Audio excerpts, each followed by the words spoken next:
आज के उपस्थित इस सेशन में सभी को मेरा बहुत बहुत तहे दिल से प्रणाम है, स्वागत है। आज के इस चौथे दिन, शुभ नवरात्रि के अवसर का ये चौथा दिन, बहुत ही पवित्र दिन, सब में सभी को हार्दिक स्वागत है। तो आज दिन है, कल हम माँ चंद्रघंटा की शक्तियाँ के बारे में डिस्कशन किए। आज माँ कुष्मांडा, देवी माँ कुष्मांडा का आज जोर है।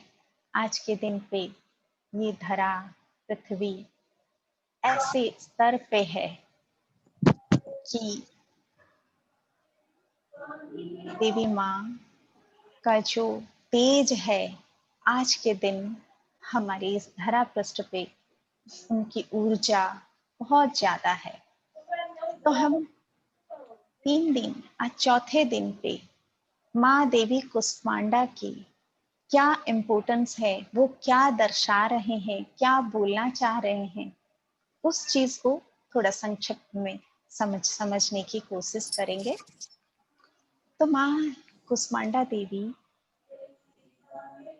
उनके नाम से ही उनका अर्थ छिपा हुआ है। देवी माँ कुष्मांडा, कुश कु उष्मा और अंडा। इस शब्द का अगर संधि विच्छेद कर दें हम, म्यूट कर दीजिए ना दीदी, सबको म्यूट कर दीजिए। आप सबको म्यूट कर दीजिए। तो देवी माँ कुष्मांडा को अगर संधि विच्छेद कर दिया जाए तो ऊष्मा और अंडा। तो जब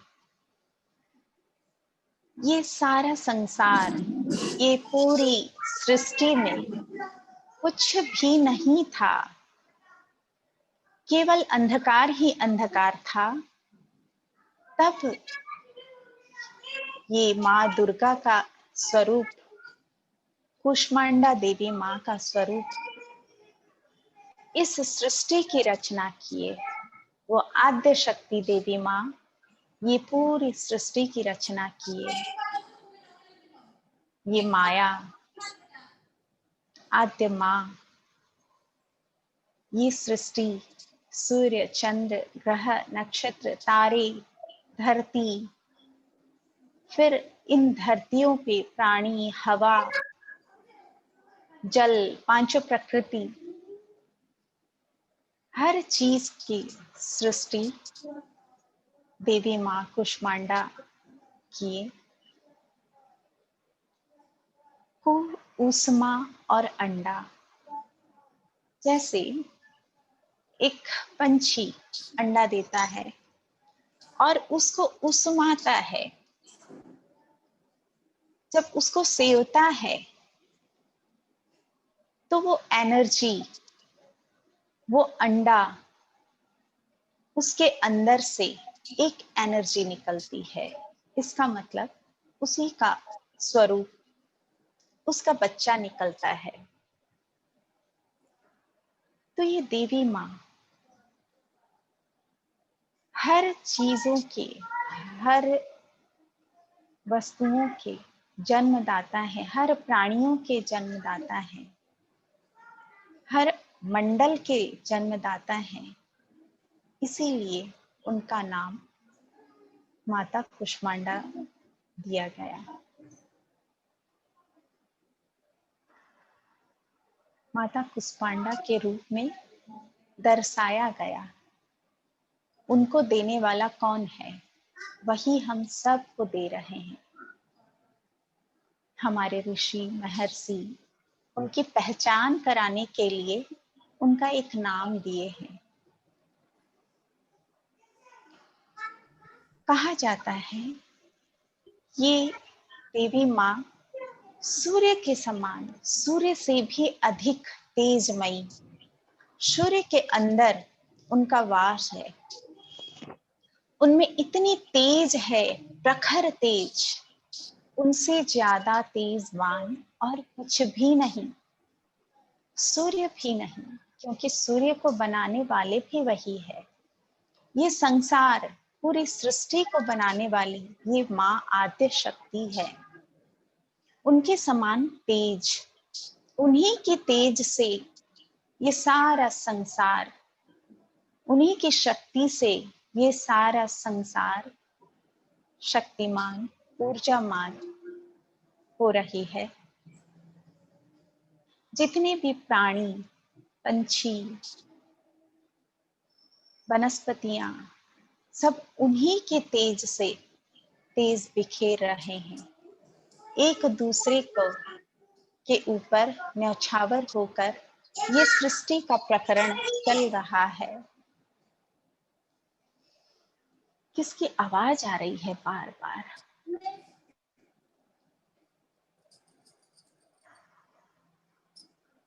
तो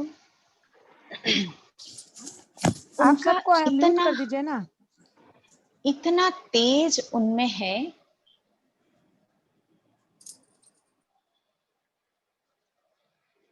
उनमें इतना तेज है कि उन्हीं के इस तेज के अंश से हमारी ऊर्जा बन रही है, हम ऊर्जावान हो रहे हैं। मेरे अंदर जो चलने, बोलने, देखने की शक्ति है, ये उस तेज का ही एक बिंदु मात्र है। ये सारा सृष्टि, जो पेड़ पौधे फल दे रहे हैं, हरे हरे पत्ते, वो उसी तेज का ही एक बिंदु है। सूर्य की प्रचंड रोशनी, प्रखर रोशनी, चंद्रमा की शीतलता, हर चीज में उन्हीं का ही वास है, उन्हीं का ही तेज है। तो ये शक्ति से जब हम जुड़ते हैं, तभी हम जितनी इस मात्रा में जुड़ते हैं उतनी मात्रा में हम तेजवान बनते हैं, ओजस बनते हैं, प्रखर बनते हैं, संकल्पवान बनते हैं, हम में कॉन्फिडेंस आता है। इसी फेमिनाइन एनर्जी, स्त्री सुलभ एनर्जी को हम अगर डेवलप कर रहे हैं हमारे अंदर, तो ही जा करके हमारा बल, हम निरोगी बन पा रहे हैं। हमारा रोग, शोक नाश हो रहा है। और इसके विपरीत जितना हम उस ऊर्जा को ग्रहण कर रहे हैं, उतने हम शरीर से हृष्ट पुष्ट, हमारा शोक नाश हो रहा है, हम बलवान बन रहे हैं, हमारी आयु की वृद्धि हो रही है। तो ये फेमिनाइन एनर्जी, जो स्त्री सुलभ एनर्जी है, हमारे अंदर पुरुष सुलभ और स्त्री सुलभ एनर्जी दोनों है। जब ये दोनों का कॉम्बिनेशन होता है, तब जाकर के हम कहीं ये आनंद को प्राप्त करते हैं। दोनों में बैलेंस होना चाहिए। पुरुष तत्व, एक ही मात्र पुरुष कहा गया है, जो कि परमात्मा है।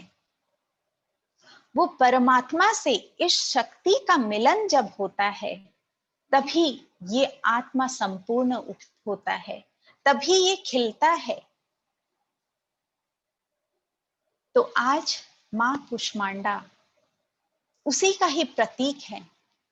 उस शक्ति को धारण करना ही असली पूजा है। हम व्रत, उपवास, खाना छोड़ना, कितने नीति नियम सब कर रहे हैं, उसके पीछे का अर्थ यही है कि मैं उस ऊर्जा को कैसे ग्रहण करूं, उसका प्रोसेस क्या है। हम अगर खाना छोड़ रहे हैं, तो उस किस प्रोसेस से हम छोड़ें ताकि हमारे अंदर वो ऊर्जा आए। हम उपवास करते हैं, लेकिन वो नीति नियम जो होना चाहिए, जैसा होना चाहिए वैसा करें, तो हम वो एनर्जी को फील करें। हम नवरात्रियों में 9 दिनों में कई तरह की उपासना करते हैं। सबसे पहले घट की स्थापित करते हैं। घट, कबीर जी बोल रहे हैं कि ये घट हमारा शरीर ही है। तो नवरात्रि के पहले दिन हम इस घट को स्थापना करें, यानी हम शरीर में रहें, हम अपने अंदर के शरीर में रहें, उसकी स्थापना करें। कलश का स्थापना का प्रतीक यही है, हम अपने घट को स्थापित करें। कलश एक मटेरियल है, वो एक मेटल है, मट्टी है। चाहे किसी भी मट्टी का कलश करें या कोई मेटल का करें, तो केवल मेटल से परमात्मा पद को नहीं पा सकते हैं। हमें समझना पड़ेगा घट स्थापना का मतलब क्या है। घट स्थापना ये शरीर का स्थापना को दर्शाता है, वो तो सिंबल है केवल। उसके माध्यम से हम ये शरीर को कंपेयर करें। उस घट में हम कितनी चीजें डालते हैं, कॉइन धन डालते हैं, फिर सर्वो सिद्धि डालते हैं, पंचरत्न डालते हैं, नारियल श्रीफल रखते हैं, पत्ते रखते हैं। हर चीज का मीनिंग है। वो सारी चीजें ज्ञान का प्रतीक है। हम उसमें प्रेम डालें, करुणा डालें, ये सारे रत्न हमारे अंदर का जो गुण है, जो परमात्मीय गुण है, हम उनको डालते हैं ये घट के अंदर। तब कहीं जाकर के ये घट की स्थापना होती है। फिर हम कई तरह के ज्वारे बनाते हैं, बीज बोते हैं। वो बीज हम अच्छी अच्छी बीजें, स्वस्थ बीजें चुन करके फिर उसके बाद उसको बोते हैं। तो ये सारे बीज भी उसी का ही प्रतीक है।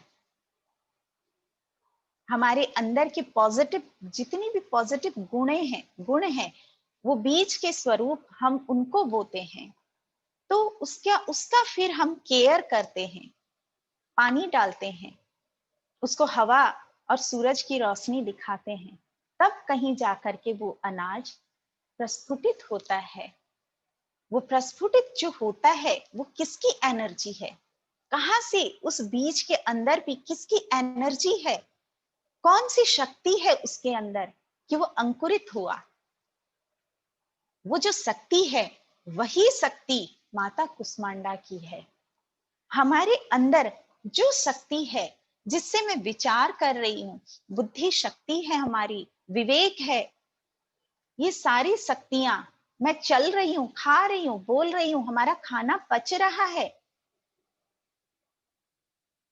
ये धरती का गुरुत्वाकर्षण, ये सारी शक्ति माता कुष्मांडा की है। तो आज के दिन हम अगर उस शक्ति को इनवाइट करते हैं, ध्यान के माध्यम से, प्रेम के माध्यम से उसका केयर करते हैं, उसका सही सही हम उसको अच्छे से उसका पोषण करते हैं, तब कहीं जाकर के हमारे अंदर वो भक्ति, वो श्रद्धा, वो प्रेम रूपी अंकुर खिलता है। इसी शक्ति से हम सबको, ये प्रेम जो है सब फिर उसके बाद सब तरफ फैलता है। मुझी से मैं अपनी पावर से जुड़ूं। जब ये पुरुष सुलभ शक्ति इस शक्ति के साथ जुड़ जाता है, जब मैं इस शक्ति के साथ जुड़ जाती हूं, तब जाकर के कहीं मेरा बुद्धि, मेरा मन का चंचलता स्थिर हो जाता है, शांत हो जाती हूं मैं। तो इसी शांत अवस्था में ही मैं उस पुरुष, परम पुरुष परमात्मा से जुड़ पाऊंगी। यही सीढ़ी है, यही रास्ता है। इसी माध्यम से होकर के ही मैं स्थिर होऊंगी, मेरा मन विलीन होगा, मेरी सांसें थम जाएंगी, मेरे विचार थम जाएंगे। जब मैं इस ऊर्जा को मेरे अंदर समाहित करूं, तब कहीं जाकर के ये पुरुष शक्ति को मैं अपने अंदर उसको फील कर पाऊंगी। माता कुष्मांडा, कद्दू वो प्रतीक माना जाता है। संस्कृत में कुष्मांडा जो सब्जी है वो उस प्राण ऊर्जा उसमें बहुत ज्यादा है। किसी भी आयुर्वेद डॉक्टर जब किसी का प्राण ऊर्जा कम हो रहा है, डिप्रेशन हो रहा है, बहुत टेंशन में रह रहा है, तो यही प्रिस्क्राइब करते हैं कि कद्दू का जूस पियो आप, उसमें प्राण ऊर्जा बहुत है। तो ये दैवी शक्ति हमारे अंदर जो प्रवाहित है वो हमारे प्राण है। ये प्राण जब परमात्मा से मिलन होता है तभी वो आनंद की अनुभूति होती है। तो आज का सार यही है कि वो प्राण शक्ति को, वो ऊर्जा को हम इनवाइट करें हमारे अंदर। जितने भी व्रत, उपवास, नीति, नियम, जोत लेना, आरती करना, सबके पीछे आज का यही कारण होना चाहिए कि हे मां कुष्मांडा, आपकी ऊर्जा, आपकी शक्ति मेरे अंदर समाहित हो जाए, मैं उसमें स्थित हो जाऊं और मैं ये परम प्रकाशित परमात्मा से मेरा मिलन करवा दो आप। तो हम ये प्रेम की ऊर्जा जो हमारे संत, ऋषि, महर्षि, इतने सारे ग्रंथ, इतने सारे वेद, उपनिषद, भगवत गीता में लिखे हैं, केवल यही समझा रहे हैं कि ये प्रेम को अपना लो। और कबीर जी के दोहे हम कल डिस्कशन किए, आज भी उन दोहों के साथ हम अगर जुड़ जाएं, वो दोहे हमारे दिलो दिमाग में बहुत इजीली टच करता है। कबीर जी के दोहे इतने पवित्र और इतने सरल हैं कि हमारे दिलो दिमाग में वो छा जाता है। तो हम आज भी कबीर जी के दोहे 2-3 समझेंगे, फिर उसी के सहारे हम अपने मन को, बुद्धि को केंद्रीभूत करेंगे और फिर हम ध्यान करेंगे, सांसों में विलीन हो जाएंगे, हमारा कोई अस्तित्व ना रहे। पूरी इस शक्ति को इनवाइट करेंगे हम आज अपने शरीर के अंदर, ये घट के अंदर। तो कबीर जी के दोहे डिस्कशन करते हैं। हम सभी आज नवरात्रि में सभी देवी देवताओं को, हमारे इष्ट देवी देवताओं को, ऋषि मंडल को, जितने भी परिचित, अपरिचित, सभी शक्ति, सभी ऋषिगण, महर्षिगण, जितने भी हमारे गुरु, सभी सद्गुरु ये ज्ञान को, हमारे गुरुजनों को, जन्मदाता माता पिता को, शिक्षा गुरु, दीक्षा गुरु, हमारे पितृदेव, सभी को हम आह्वान करते हैं, इनवाइट करते हैं। सभी लाइट मास्टर्स को हम इनवाइट करते हैं, वो हमारे साथ, हमारी इस ऊर्जा के साथ मिल जाएं और हमें समा जाएं और हम आज के इस ध्यान को, कबीर जी के दोहे को बहुत प्रेम के साथ हम ग्रहण करें। सभी को कोटि कोटि वंदन है। सभी म्यूट है इसके। अच्छा, बहुत डिस्टर्ब हो रहा है, किसका इतना आवाज आ रहा है? ऑन म्यूट कीजिए ना। ऑल म्यूट कर दिए, उसके बावजूद कैसे? ओके, हाँ जी, हाँ हो गया।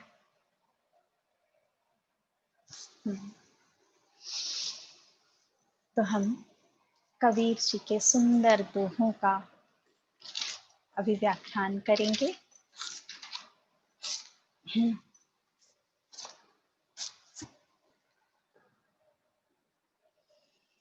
पोथी पढ़ पढ़ जग मुआ,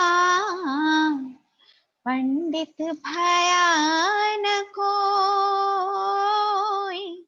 ढाई अक्षर प्रेम का, पढ़े सो पंडित होय। कबीरा, पढ़े सो पंडित होय। ढाई अक्षर प्रेम का, पढ़े सो पंडित होई। पोथी पढ़ पढ़ जग मुआ, पंडित भया न कोई। जब बहुत हम पोथी पढ़ लिए, वेद शास्त्र ऋचाएं सब हम पढ़ लिए हैं, पंडित हो गए, तो भी इस परमार्थ शक्ति को हम छू भी नहीं पाए। लेकिन जब ये ढाई अक्षर प्रेम, ये प्रेम शब्द जो है, उसको जो जान गया, उसको जो हृदयंगम कर लिया, वो इस प्रेम को, वो इस आनंद को छू लेता है, वो रस को पान कर लेता है। ये प्रेम क्या है? ये प्रेम, उस चीज को इतना इंपॉर्टेंस क्यों दिया गया? उसका सार क्या है? उसका अर्थ क्या है? हम जीते हैं, जन्म लेते हैं और मर जाते हैं, लेकिन ये प्रेम को ही, परम प्रेम को हम छू नहीं पाते हैं। इसीलिए ये शक्ति हमारे से बहुत दूर रहती है। जो प्रेमी है, जो करुणामयी है, उसे किसी चीज का कोई चिंता नहीं, कोई डर नहीं, कोई भय नहीं, कोई टेंशन नहीं उसे, क्योंकि उसे विश्वास है ये प्रेम ही परमात्मा का खाना है, आत्मा का खाना है ये प्रेम। जैसे सांस ये शरीर को जरूरत है, सांस हमारे शरीर और इस अस्तित्व को जोड़ता है, वैसे ही प्रेम आत्मा और परमात्मा को जोड़ता है। जो ये प्रेम का रस नहीं चखा, जो इस प्रेम की राहों पर नहीं चला है, उसे आनंद नहीं मिला, वो जिंदा नहीं है। वो केवल हाथ पांव आंख मुंह नाक चला रहा है, लेकिन वो जीवित नहीं है।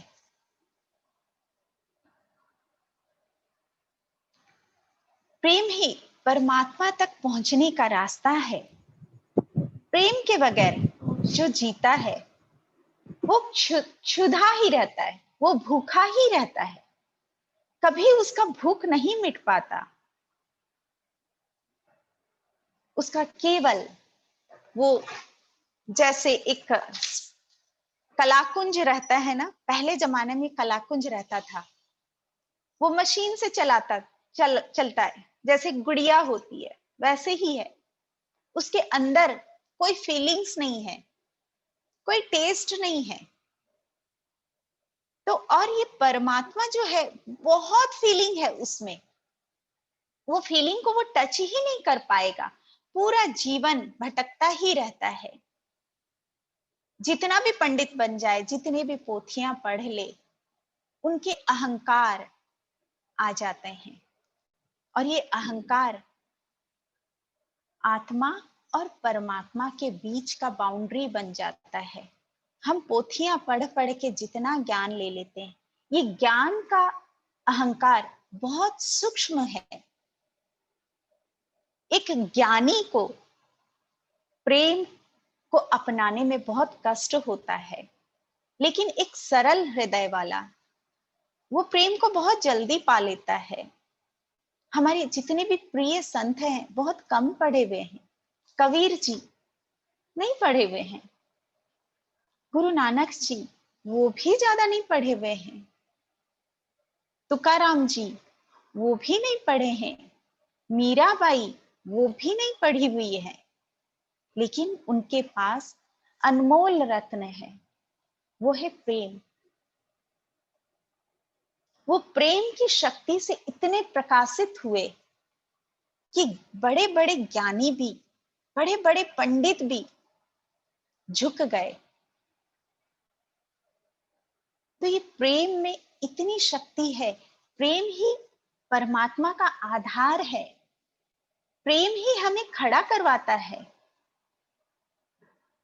जब प्योर प्रेम होता है, जब प्रेम में कोई आसक्ति नहीं रहती, किसी में आसक्ति छुटा, किसी की भी चीजों की आसक्ति ये प्रेम छुटा सकता है।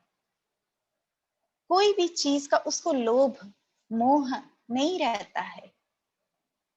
ये प्रेम ही है जो सबको आपस के डोर को बांधा हुआ रहता है। ये प्रेम ही है। जब पौधा पानी से प्रेम करता है तो फूल खिलते हैं, उसमें रंग भरते हैं, उसमें खुशबू आता है। जब एक भंवरा फूल से प्रेम करता है, उसकी सुगंध से प्रेम करता है, तभी शहद बनता है। जब कभी ये बादल, जब सूरज पानी को प्रेम करता है, तब कहीं ये बादल बनते हैं, फिर बरसते हैं। तो ये प्रेम ही एक ऐसा चैनल है जो सबको जोड़ देता है, और जो जिससे ज्यादा जुड़ता है वही सब में परमात्मा प्रेम ही दर्शन करवा सकता है, वो ही परमात्मा से जुड़ सकता है। प्रेम ऐसा एक डोर है। तो आत्मा और परमात्मा का डोर प्रेम ही है। हम कहीं अगर कभी भी दर्पण ना देखें तो अनायास ही मेरा मुझी से मिलना हो जाए तो मैं नहीं पहचान पाऊंगी। तो प्रेम वो दर्पण है। जब मेरे अंदर प्रेम है तो मैं दूसरे के आंखों में अपने आप को देख पाऊंगी। दूसरे का आंख मेरा दर्पण बनता है, उसके मेरे प्रति भावना वो मेरा प्रेम बनता है। उसी से मैं जानती हूं कि मेरा भी अस्तित्व है। इसीलिए मुझे सामने वाला प्रेम कर रहा है, उसी से मुझे जिंदा होने का एहसास होता है। अगर मैं ना रहूं तो सामने वाला मुझे याद करेगा, वो झूरेगा, वो मुरझा जाएगा। यही प्रेम की एक बंधन है। तो ये प्रेम बहुत जरूरी चीज है आत्मा को परमात्मा से मिलाने के लिए। तो कबीर जी कितने सुंदर तरीके से केवल 2 लाइन में इसको लिख दिए हैं। ढाई अक्षर प्रेम का पढ़े सो पंडित होए। वही पंडित है जो इस प्रेम को अपना लिया। वो प्रेम ही है जो पुरुष शक्ति को नारी शक्ति से मिला सकता है, एक दूसरे को मिला सकता है। तभी कहीं हममें वो घटित होता है, वो आनंद, वो ऊर्जा, वो ज्योति, तभी हमें उसका एहसास हो सकता है। तो हमें यही चीज सीखना है कि मैं कैसे प्रेममयी बनूं, कैसे करुणामयी बनूं। आज माता कुष्मांडा शहद की देवी है, हृष्ट पृष्ठ रखने की देवी है। वो हमारे आभा मंडल को क्लियर करने वाली, शुद्ध बनाने वाली देवी है। तो हम जितनी आराधना, जितना प्रेम से हम कुसमांडा माँ की शक्ति को ग्रहण करेंगे, हमारा आभा मंडल उतना ही क्लियर बनते जाएगा। आभा मंडल मतलब क्या? हमारा ऑरा चारों तरफ, मेरी पॉजिटिविटी, मेरे अंदर से जो भावनाएं, मेरे आसपास का वातावरण मेरे रहने से शुद्ध हो जाता है। ये प्रेम जब हमारे आभा मंडल में आ जाती है, उसी आभा मंडल, कल एग्जाम्पल दी थी मैं कि मीरा जी, उनके आभा मंडल से इतनी पवित्र उनका आभा मंडल है कि वो जहर भी वो आभा मंडल में जब आ गया तो अमृत बन गया। माता सीता को रावण हर लिया, वही उनकी शक्ति, वही उनकी आभा मंडल में इतनी तेज थी कि वो एक घास के ओट से रावण को पीछे कर देते थे। उनके आभा मंडल में इतनी ऊर्जा थी कि रावण भी उन्हें छू भी नहीं पाया। उनमें खुद में इतनी शक्ति, हमारे अंदर से जो ऊर्जा निकलेगी वो ऐसा ऊर्जा होगा कि हमें ना कोई दुख छू पाएगा, ना कोई टेंशन छू पाएगा, कोई भी नेगेटिविटीज मेरे अंदर नहीं आ पाएगी अगर मेरी आभा मंडल में उतनी शक्ति होगी।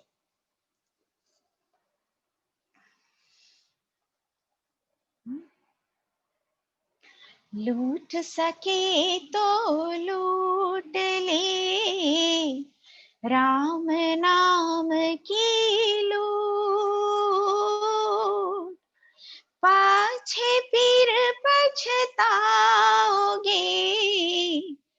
प्राण जाही जब छूट, कबीरा प्राण जाई जब छूट।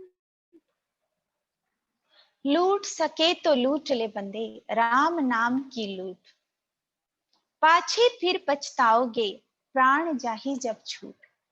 ये राम कौन है? राम यही हमारा पुरुष तत्व है, हमारे अंदर वही जो सब में रमा हुआ है, जो कण कण में रमा हुआ है।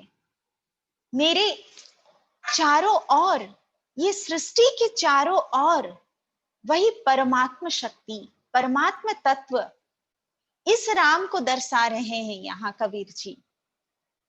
सीता जी के पति नहीं, दशरथ के बेटे राम नहीं, लक्ष्मण का भाई राम नहीं, ये वो राम है जो रोम रोम में रमने वाले हैं, जो मुझे मुझसे मिलवाने वाले हैं, जो परमात्मा है।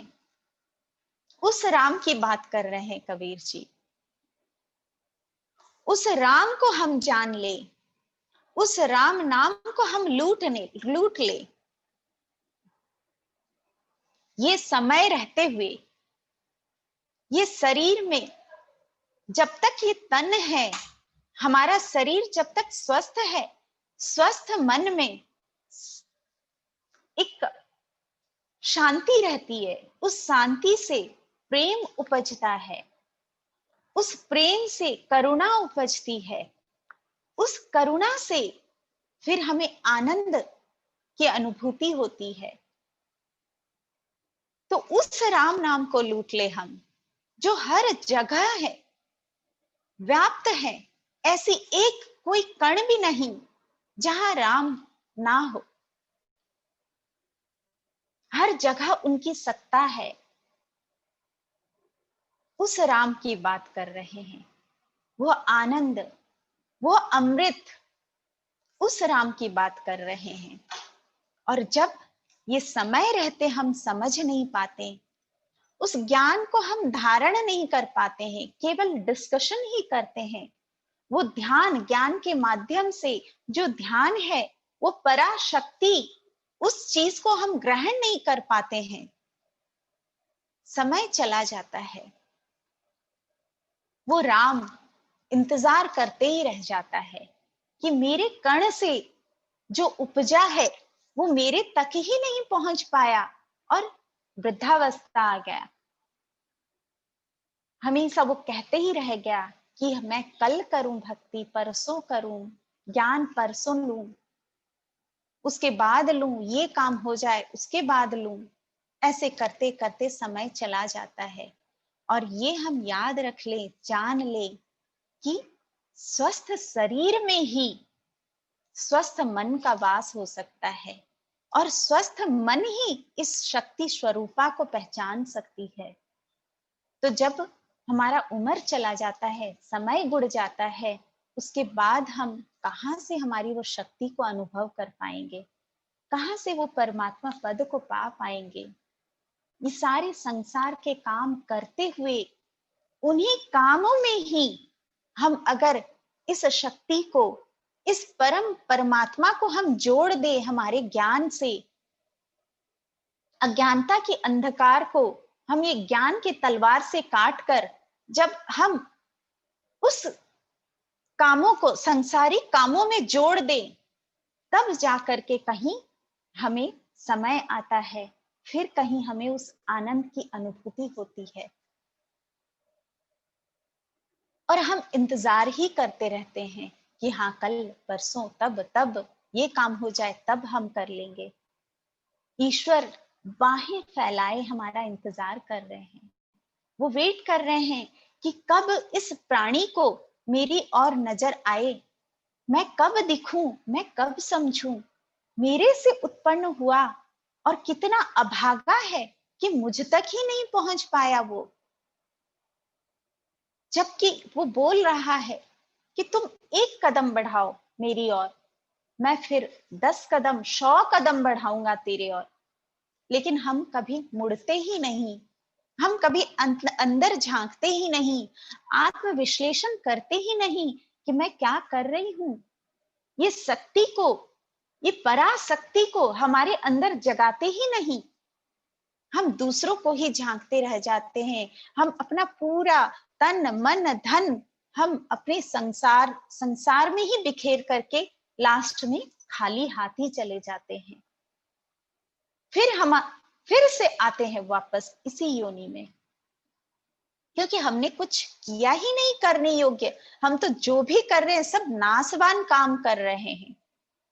हम बेड़ियों में बंधते जा रहे हैं, चाहे लोहे की बेड़ी हो, चाहे सोने की बेड़ी हो। गलत काम कर रहे हैं तो लोहे की बेड़ियों में बंध रहे हैं और उसी को भोगने आ रहे हैं। सही काम कर रहे हैं तो सोने की बेड़ियों में बंध रहे हैं और फिर भोगने आ रहे हैं। हमें तो निर्गुण स्थिति को पाना है। सब कार्य करते हुए अकर्ता बनना है। उसकी समझ को डेवलप कर ले, और ये शक्ति से वो समझ हमें आ सकती है। तो इसी शक्ति, इसी पराशक्ति से हम एनर्जेटिक हो करके उस ऊर्जा को हमारे अंदर धारण करके हम ये अपराशक्ति, अपरा, जिसका कोई पार नहीं, जिसका कोई छोर नहीं, जिसका आदि नहीं अंत नहीं, उस पावर को हम छू ले, हम जान ले, उसकी एक बूंद को, एक मात्र एक छोटा सा कण भी अगर हमें महसूस हो जाए, हम प्रफुल्लित हो जाएंगे। इतनी आनंद हमें फिर हर चीज में वही वही नजर आने लग जाता है। सारा भेद मिट जाता है। मैं प्रेममय बन जाऊं, यही प्रार्थना, यही संकल्प, यही इच्छा हमारे अंदर रहना चाहिए। इसी इच्छा को एम करते हुए मैं अपने सारे कार्य करूं तो वो कार्य भी प्रेममय बन जाएंगे। उन कार्यों से भी इतनी पॉजिटिव ऊर्जा आएगी। मैं जहां जाऊं वो स्थल तीर्थ स्थल बन जाएगा। मैं जो खाऊं वो प्रसाद बन जाएगा। मैं जो सुनूं वो अमृत वाणी मेरे लिए बन जाएगी। मैं जो बोलूं ये परमात्मा की ही बोली बोल पाऊंगी।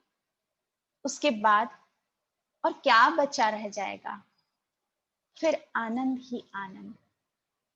ये परमात्मा बोल रहे हैं कि तुम टेंशन मत लो, सारा कार्य तो मैं ही कर रहा हूं, तुम तो जिंदगी को जियो बस, तुम आनंद में ही रहो, तुम क्यों चिंता कर रहे हो?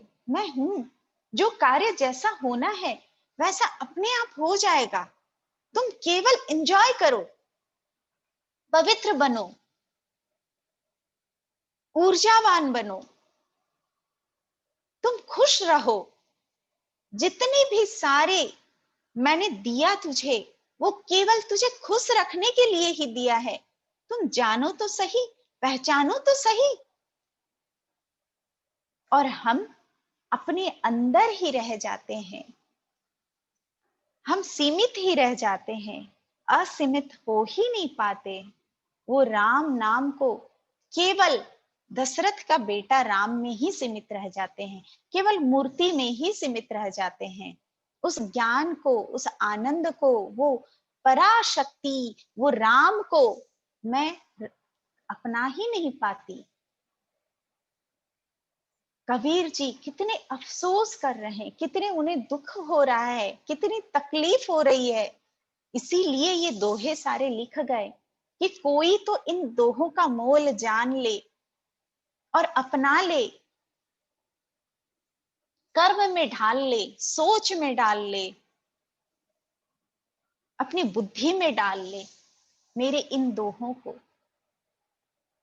ये दोहे की एक लाइन भी अगर हम अनुसरण कर लेते हैं तो उन्हीं दोहा, वो लाइन, वो अवस्था मुझे मिल जाती है।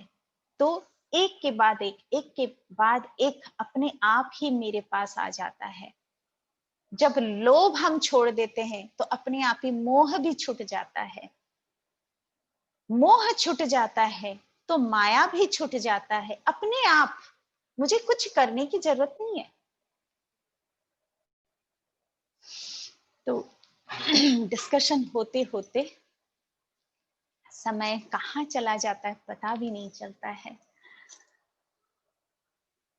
अब हम थोड़ी देर के लिए ध्यानस्थ हो जाएं। सभी ध्यान की अवस्था में आ जाएं। आज माता कुष्मांडा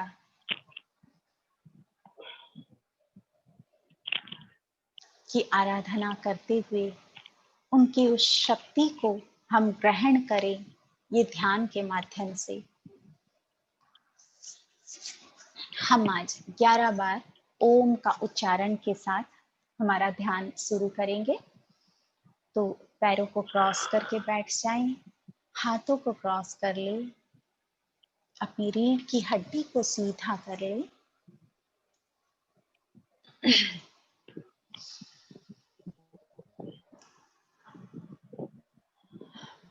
हमारे इन प्यारे प्यारे दो नैनों, दो आंखों को धीमे धीमे बंद कर लें।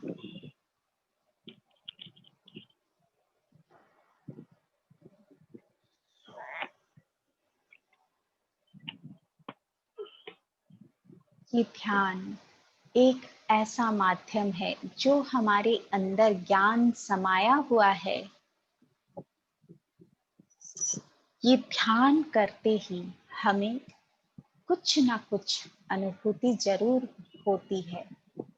हम जब इसके साथ एकाकार हो जाते हैं, ये शक्ति के साथ केंद्रीभूत हो जाते हैं, तो विलीन हो जाते हैं। फिर ज्ञान भी छूट जाता है, सांसें भी छूट जाती है, मन भी छूट जाता है, बुद्धि भी छूट जाता है, विचार भी छूट जाता है। वो स्थिति को हम फिर महसूस करें, उसी स्थिति को पाने की प्रेयर करें। लंबी गहरी सांस लें और मुंह से 3 बार खाली कर दें। मुंह से जब खाली कर रहे हैं तो यही विचार करें कि हमारे अंदर के स्ट्रेस, एंजाइटी, टेंशन, सारी नेगेटिविटीज सांसों के द्वारा बाहर जा रहा है और जितनी भी पॉजिटिव ऊर्जाएं हैं वो हमारे अंदर आ रहा है। लंबी गहरी सांस लें और छोड़ दें। लंबी गहरी सांस लें और पूरा खाली कर दें। और हम अब 11 बार एक साथ उच्चारण करेंगे ओम का। लंबी गहरी सांस लें और खाली कर दें। अब हम ओम के लिए सांस अंदर लेंगे।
ओह,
इसी अवस्था में रहें।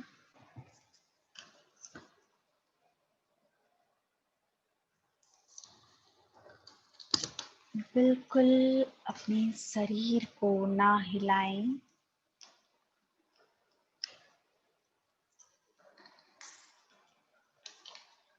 ये ओम की तरंग को महसूस करते रहें।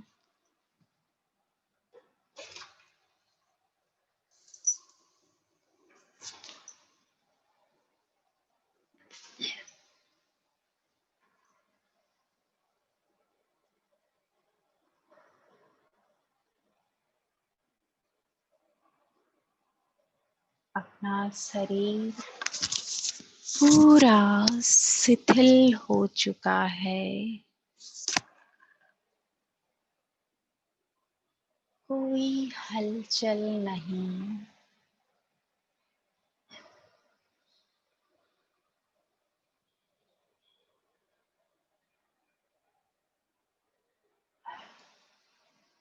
एकदम गहराई में चले जाएं।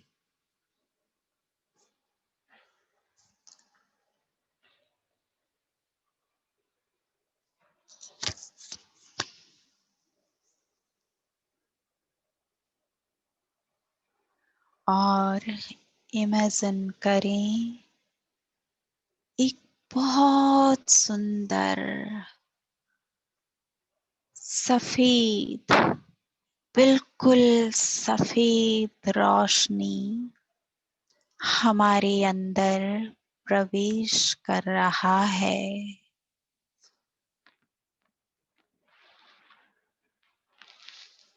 पूरी बॉडी के अंदर यह छा रहा है।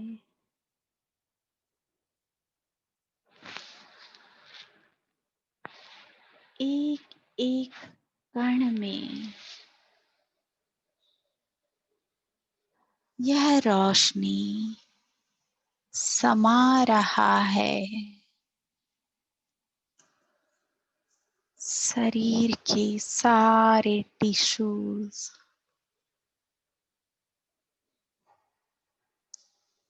सारे स्नायु, रक्त में, हमारे हड्डियों में,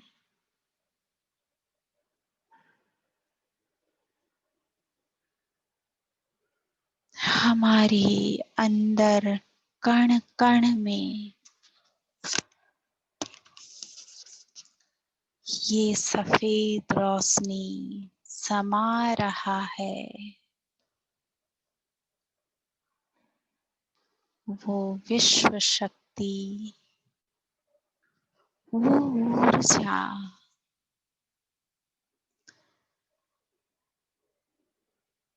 हमारे अंदर पूरा भर चुका है।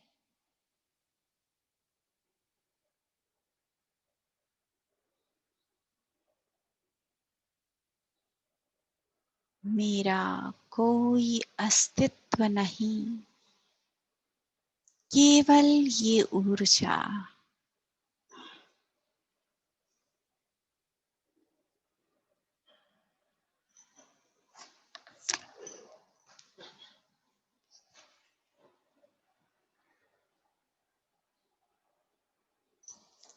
इस पूरी ऊर्जा को अपने अंदर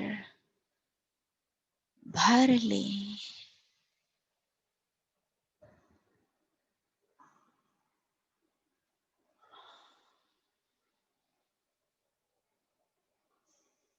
हमारे मस्तिष्क में, पूरे चेहरे में ये ऊर्जा भर चुका है।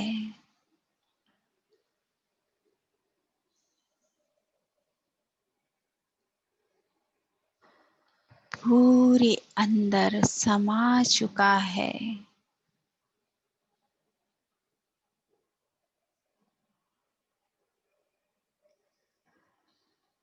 अब ये रोशनी, वो सफेद पवित्र ऊर्जा धीरे धीरे विलीन हो रहा है।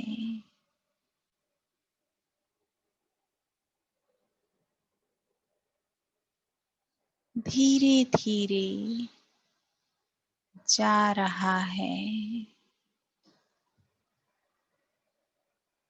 उसकी सारी शक्तियों को हमारे अंदर छोड़ गया।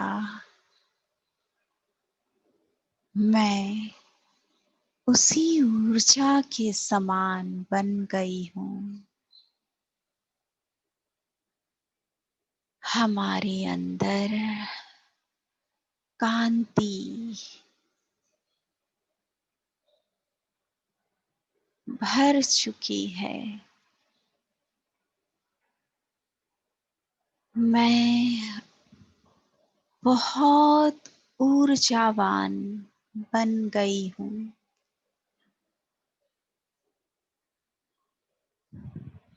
मेरे अंदर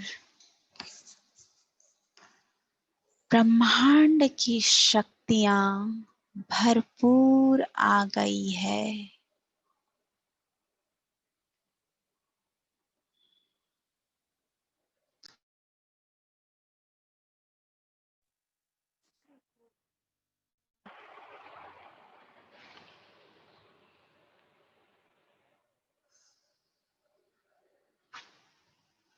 मेरा आभा मंडल बहुत सुंदर हो गया।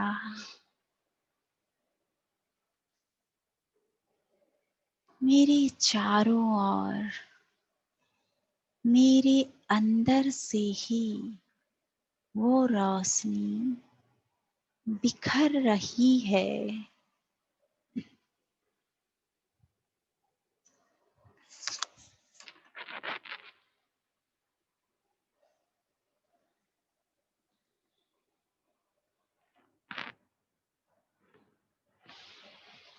मेरा कोई अस्तित्व नहीं है अब, केवल ये ऊर्जा।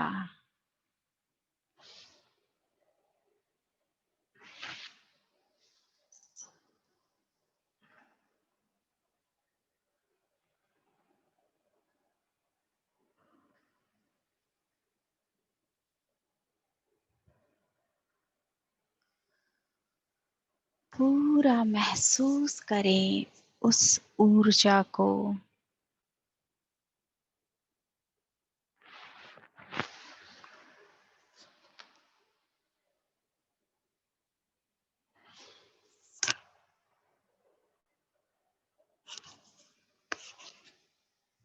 मेरे अंदर ये ऊर्जा से भरा प्रेम, प्रीति, मैत्री, उल्लास,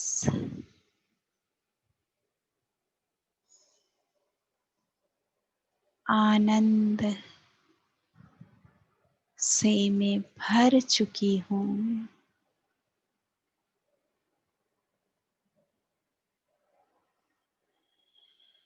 अति आनंद।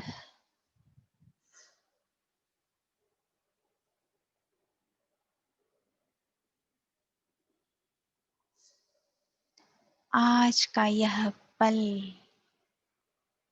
कितना शुभ है, कितना सुंदर है, कितना ऊर्जावान है।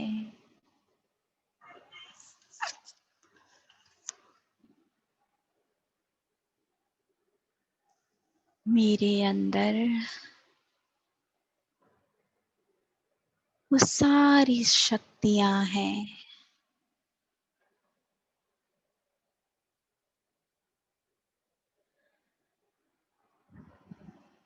मैं कितनी भाग्यवान हूँ।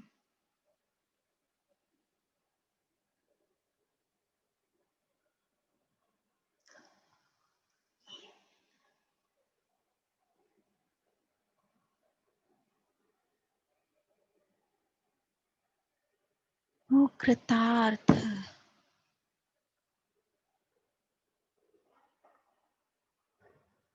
हमारे अंदर केवल एक ही इच्छा, वो परमात्मा पद पाने की इच्छा, वो आनंद, वो रस, वो खुशबू मेरे अंदर समा गई है।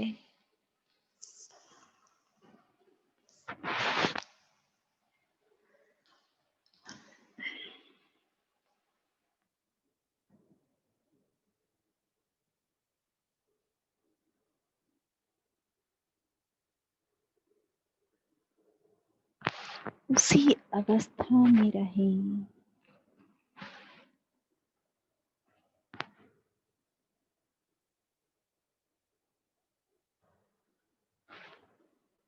लंबी गहरी सांस लें और खाली कर दें।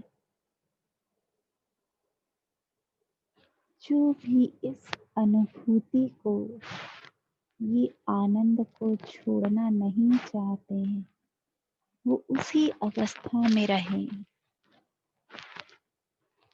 अगर ध्यानस्थ हैं तो बिल्कुल भी उस ध्यान को न तोड़ें। उसी आनंद में, उसी प्रेम की अवस्था में, वही रोशनी की ऊर्जा के साथ रहें।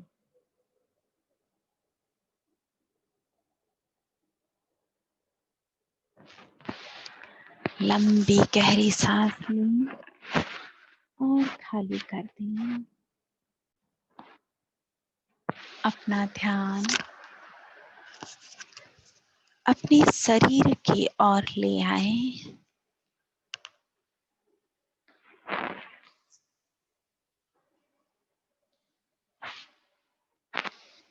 अपना ध्यान हमारे परिसर की ओर ले आएं।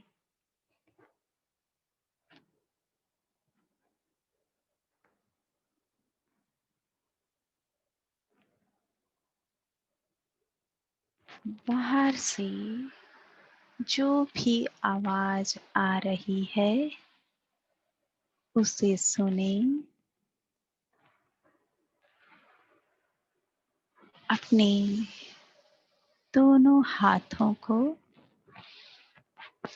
अपनी आंखों के ऊपर ले आएं।